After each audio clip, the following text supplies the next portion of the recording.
Kisah Nabi Yahya alaihi salam.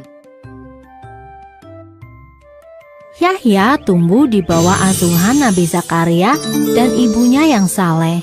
Ia telah menguasai dan memahami kitab Taurat sejak muda. Sifat dan merangainya sungguh luhur. Ia pun sangat berbakti kepada orang tua. Karenanya, Allah mengangkat Yahya sebagai nabi untuk berjuang dan berdakwah bersama ayahnya, yaitu Nabi Zakaria.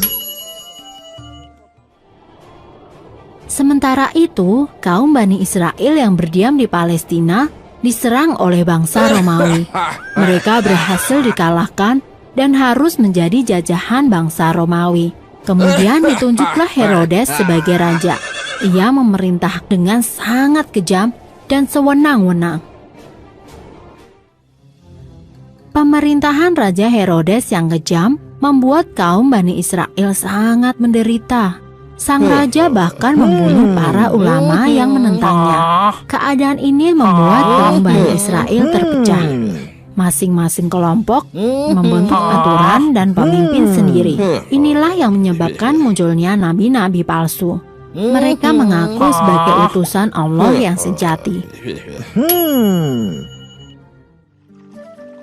Dakwah dan ajaran kebenaran Nabi Yahya lantang terdengar. Sedikit demi sedikit, Nabi Yahya berhasil mengajak beberapa orang untuk kembali ke ajaran yang benar. Sebagai bukti taubat, Nabi Yahya membaptis mereka dengan cara memercikan air sungai Yordan. Perbuatan Nabi Yahya ini membuat kaum Bani Israel lainnya menjadi sangat murka dan semakin membenci Nabi Yahya maupun Nabi Zakaria. Sementara itu, Raja Herodes yang kejam berniat untuk menikahi putri tirinya sendiri, yaitu Herodia. Keinginan Raja Herodes ini ditentang oleh Nabi Yahya. Karena haram hukumnya seorang bapak menikah dengan anak tirinya. Kecaman Nabi Yahya tentu saja membuat Raja Herodes menjadi sangat murka. Herodia marah kepada Nabi Yahya yang menghalangi pernikahannya dengan sang ayah. Ia pun berencana untuk menggoda Nabi Yahya dan membuktikan bahwa sesungguhnya Nabi Yahya pun tidak akan tahan dengan pesonanya. Namun usahanya gagal. Nabi Yahya sama sekali tidak tertarik kepada dirinya. Herodia pun marah dan bersumpah untuk menghancurkan Nabi Yahya.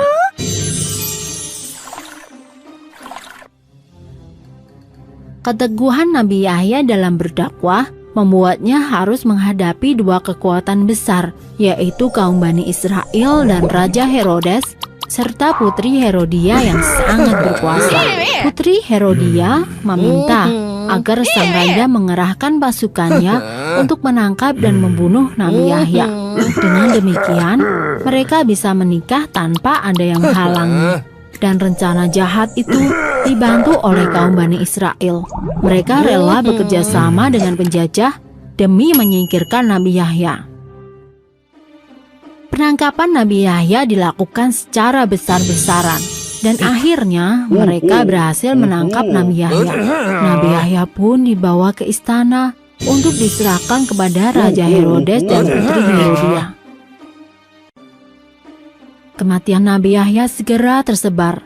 Meskipun sedih kehilangan putra satu-satunya, Nabi Zakaria tetap melanjutkan dakwahnya. Bagi kaum Bani Israel, halangan mereka masih ada satu, yaitu Nabi Zakaria. Mereka pun berusaha untuk menangkap Nabi Zakaria. Nabi Zakaria berlari dari kejaran prajurit Romawi. Ia kemudian bersembunyi di dalam batang pohon. Iblis yang mengetahui tempat persembunyian Nabi Zakaria segera memberitahu prajurit. Maka ditebanglah pohon itu.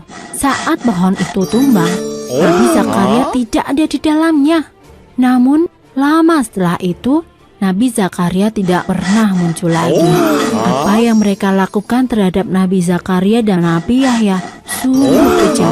Dan orang-orang yang demikian mendapatkan murka dari Allah. Selesai. Ancaman Allah terhadap kaum yang membunuh Nabi ada pada surat Ali Imran ayat 21.